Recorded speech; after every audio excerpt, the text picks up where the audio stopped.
लखनऊ में doctor KNS memorial अस्पताल की स्थापना के 25वें वर्षगांठ पर समारोह आयोजित किया गया, जिसमें कि रक्षा मंत्री राजनाथ सिंह और CM योगी ने शिरकत की। इस दौरान रक्षा मंत्री राजनाथ सिंह ने कहा कि हम प्रधानमंत्री नरेंद्र मोदी के नेतृत्व में रक्षा मंत्रालय में काम करते हैं। हम सीमा पार के आतंकवादियों का इलाज करते हैं। भारत ने आतंकवाद के खिलाफ ऑपरेशन सिंदूर शुरू किया और पाकिस्तान में स्थित आतंकवादी शिविरों को सफलतापूर्वक निशाना बनाया और बड़ी संख्या में आतंकवादियों को मार गिराया। वहीं CM योगी ने कहा कि पाकिस्तान एक ऐसा देश है जिसकी नीयत में ही मरना और सड़ना लिखा हुआ है। ऑपरेशन सिंदूर के दौरान हमारे जवानों ने पराक्रम दिखाया। ऑपरेशन सिंदूर भारत के स्वाभिमान, भारत की मातृशक्ति के सिंदूर की गरिमा और भावी पीढ़ी की सुरक्षा की गारंटी का प्रतीक है। भारत ने अपनी आन बान और शान के लिए वो किया जिसके लिए प्रधानमंत्री नरेंद्र मोदी ने देशवासियों को आश्वस्त किया था। भारतीय सेनाओं ने भी बड़ी सटीकता के साथ आतंकवाद की जड़ों पर अपने हथियारों का इस्तेमाल किया है। मगर जैसा कि पाकिस्तान की वह आदत है कि जल्दी वह मानता नहीं है, उसने भारत की जमीन पर हमले करने के प्रयास करने प्रारंभ किए। आम नागरिकों को भी वह निशाना बनाने का प्रयास किया है। मंदिर, गुरुद्वारों और गिरजाघरों पर को निशाना बनाया गया। उसके जवाब में भारतीय सेनाओं ने जो कार्रवाई की है, उसने पाकिस्तान की फौज को घुटनों पर लाकर खड़ा कर दिया है। हमारी जवाबी कार्रवाई इस बात का जब हो रही थी, इस बात का पूरा ध्यान रखा गया कि पाकिस्तान के आतंकवादी ठिकानों पर ही प्रहार किया जाए, जहां सिविलियंस रहते हैं, वहां पर किसी भी प्रकार का अटैक नहीं होना चाहिए। एक कुशल सर्जन की भांति भारतीय सेनाओं ने ऑपरेशन किया है और इसके लिए मैं उन्हें बहुत बहुत बधाई देता हूं और उनका मैं समझता हूं तालियां बजाकर सेना के जवानों का अभिनंदन किया जाना चाहिए। साथियों, यह आप सब ने महसूस किया होगा कि सैनिक और डॉक्टर दोनों के काम और प्रतिबद्धता में काफी समानताएं हैं। दोनों ही आम नागरिक की रक्षा करते हैं। एक स्वास्थ्य की रक्षा करता है और दूसरा राष्ट्र की रक्षा करता है। दोनों का डिसिप्लिन और ट्रेनिंग भी बहुत ही डिफिकल्ट होती है, बहुत ही कठोर होती है। दोनों को बड़ी नाजुक परिस्थिति में बड़े निर्णय भी लेने पड़ते हैं, चाहे वह डॉक्टर हो अथवा सेना का जवान हो, सेना का अधिकारी हो। दोनों ही किसी भी इमरजेंसी के लिए हमेशा तैयार रहते हैं, चाहे वह डॉक्टर हो अथवा सेना का अधिकारी और जवान हो। इस देश की जनता ने भी हाल में भारतीय सेनाओं के पराक्रम ऑपरेशन सिंदूर के दौरान देखा है, तो हमारे डॉक्टर्स और सर्जन्स का साहस और उनकी प्रतिबद्धता को पूरे देश ने कोविड महामारी के दौरान भी देखा है। सैनिकों की भांति हमारे डॉक्टर्स भी अपनी ड्यूटी, अपने साहस और देश व समाज की सेवा के लिए जाने जाते हैं और सम्मान पाते हैं। डॉक्टर KN सिंह के बारे में मैं कह सकता हूं, ऐसे ही डॉक्टर थे जो सैनिक भाव से काम करते थे और कोविड के दौरान ही उनका निधन हुआ था। साथियों, आज हम भारत को 2047 तक एक विकसित राष्ट्र बनाना चाहते हैं और यह भारत विकसित राष्ट्र तभी बनेगा जब उसके नागरिक स्वस्थ होंगे। यह हम सबकी मान्यता है। इसलिए स्वाभाविक रूप से डॉक्टरों की जिम्मेदारी बहुत बढ़ जाती है, बहुत ही अहम है। इस यथार्थ को कोई नकार नहीं सकता। मैं एक बार फिर डॉक्टर KNS मेमोरियल हॉस्पिटल के डॉक्टर्स और कर्मचारियों को उनकी रजत जयंती पर हार्दिक शुभकामनाएं देता हूं और बधाई देता हूं। अंत में आप सभी के स्वस्थ और लंबे जीवन की कामना करते हुए अपना निवेदन यहीं समाप्त करता हूं।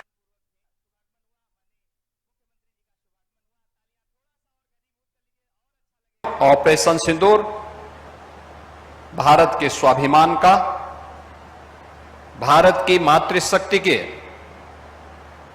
सिंदूर की गरिमा का और भावी पीढ़ी की सुरक्षा की गारंटी का एक प्रतीक रहा है।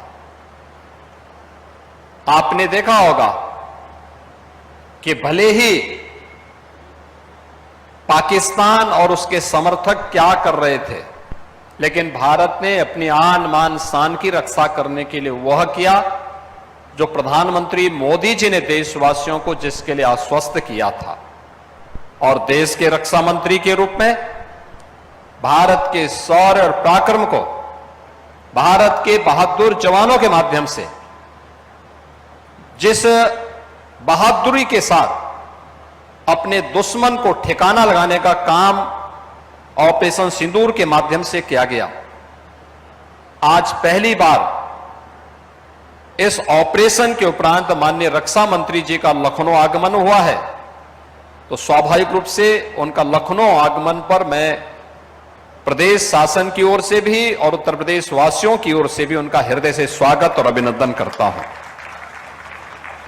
मैं बधाई देता हूं मेयो हॉस्पिटल और केएनएस मेमोरियल हॉस्पिटल के पदाधिकारियों को।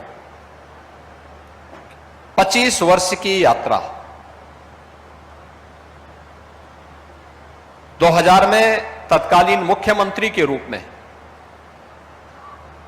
आज के माननीय रक्षा मंत्री जी ने इस हॉस्पिटल की आधारशिला रखी थी। आज ये हॉस्पिटल यहां पर केएनएस मेमोरियल हॉस्पिटल के रूप में और बाराबंकी में मेडिकल कॉलेज के रूप में अपनी एक नई पहचान के रूप में आगे बढ़कर के स्वास्थ्य सेवा के क्षेत्र में उत्तर प्रदेश के अंदर लोगों को आरोग्यता के लक्ष्य को प्राप्त करते हुए उत्तर प्रदेश के विकास में अपना योगदान दे रहा है। बहनों और भाइयों, यही होती है जीवन में उन्नति की राह और यही होती है संस्कृति।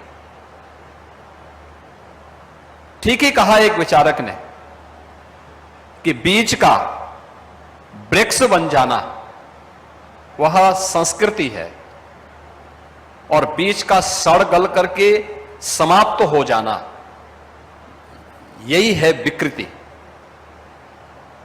भारत उस संस्कृति का प्रतीक है जो सदैव मानवता के लिए एक मार्गदर्शक के रूप में एक आशा भरी निगाहों से दुनिया के लिए सदैव एक आशा की किरण होगी। और यह विकृति पाकिस्तान है जिसकी नियति मरना है, जिसकी नियति सड़ना है, और चाहे वह भारत के हाथों मरे, चाहे अपने ही द्वारा पलवित पोषित आतंकवादियों की कृत्यों से मरे, यह तय है। और नियति ने जो लिखा होगा वह अवश्य होगा। आज के इस अवसर पर केएनएस मेमोरियल हॉस्पिटल की इस रजत जयंती कार्यक्रम के अवसर पर मैं डॉक्टर मधुलिका सिंह जी को, डॉक्टर राहुल सिंह जी को और इस पूरे हॉस्पिटल से जुड़े हुए सभी जितने भी चिकित्सक हैं, इन सभी को का मैं आह्वान करूंगा और जितने भी यहां पे मेडिकल के छात्र बैठे हुए हैं उन सब से भी यही अपेक्षा रखूंगा। स्वास्थ्य सेवाएं एक नए प्रतिस्पर्धा के दौर से गुजर रहा है और प्रतिस्पर्धा में याद रखना, इस प्रतिस्पर्धा में अपने आप को स्थापित करने के लिए सेवा को हमें सर्वोच्च प्राथमिकता देनी पड़ेगी। क्योंकि अगर इस क्षेत्र में संवेदना न हो तो फिर एक चिकित्सक के प्रति आम जनमानस के मन में जो विश्वास है वह विश्वास डगमगाएगा। उस विश्वास को कभी डगमगाने मत देना, कभी मत देना। 25 वर्ष के शानदार यात्रा एक हॉस्पिटल से आज एक मेडिकल संस्थान के रूप में न केवल मेडिकल क्षेत्र के लिए बल्कि प्रदेश के विकास में भी अपना योगदान दे रहा है।